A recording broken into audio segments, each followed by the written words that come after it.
Yan, dito tayo ngayon sa Umingan, Pangasinan. Meron tayong titignan dito. 13 hectares. Ayan, ganda ng view dito. View deck. Ayan. So nakabakod na tong property. May-ari, attorney daw. So 100 per square meter. Nakabakod ng mga ganyan. Concrete postos. May bob wire. Ayan. So 13 hectares, 100 per square meter. Sagot niya Agent P, yung capital gain tax na lang yung tatanungin natin.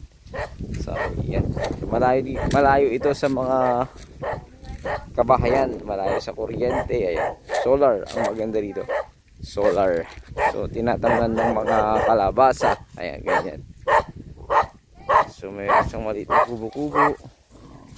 Solar talaga ang ano dito, solar. Ano ito? Ayan, napakaganda.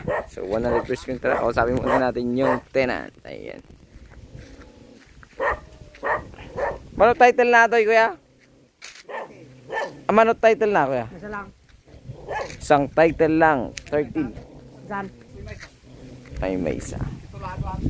Titled. Attorney ang may-ari. So yan, napakaganda. Nabakudan namin ng kuya? Nabakudan natin. Barbed wire, no? Barbed wire.